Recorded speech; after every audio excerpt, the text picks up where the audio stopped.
So, hi guys! For today's video, may gagawin kaming revenge prank kay Kate. So, magpakilala muna tayo guys. It's me, Aleja.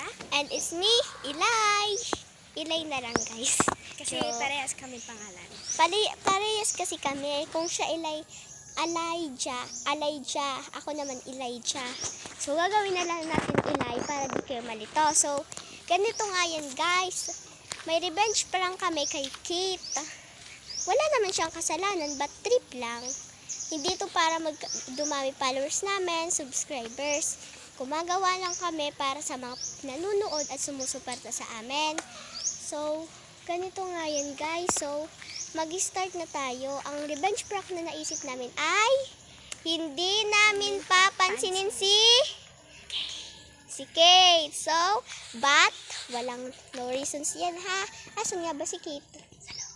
Oh, nasa loob daw si Kate. So, let's go, guys! Let's go! Maglalakad na tayo papuntang bahay. Let's go! Malapit lang pala lalakadin natin. Lumabas muna kasi kami para sabihin na may revenge prank kami. Bilisan na natin maglakad mga bae. Ayun na siya. Okay. Yes, guys, we're here. Uy, guys, saan kayo galing? Uy, guys, saan nga kayo galing? Huwag ka na magtanong. Kami mong dada. Shut up. Guys.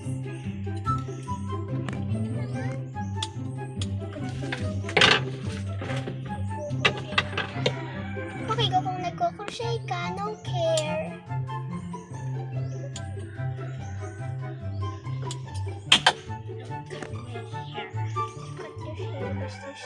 Your hair is so too long.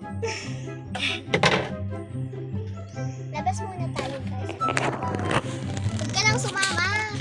Pangit yung kasama. Huwag ka lang sumama. Huwag kang sumama ha. Yan. Huwag kang sasama. Kapansin ka lang. Malis ka dyan.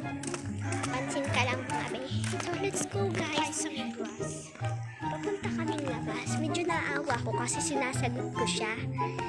But, yung revenge prank namin hindi papansinin. Pero, sinasagot ko yung mga task niya. Pero, parang galit. So, wala tayong magagawa. Nasagot na natin siya. Kaya, naawa kami super. Kasi, super gusto niyang sumama. But, hindi namin pinapasama. So, mamaya na lang malalaman ninyo kung anong gagawin namin. Let's go! Balik ka. Pili na ba dati? Bilis naman. Joke.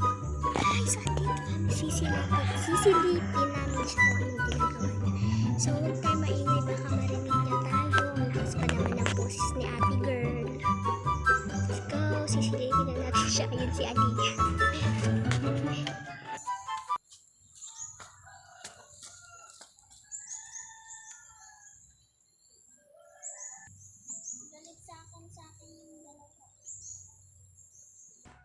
So, narinig namin yung sinabi niya. Sabi niya, galit siguro kami sa kanya.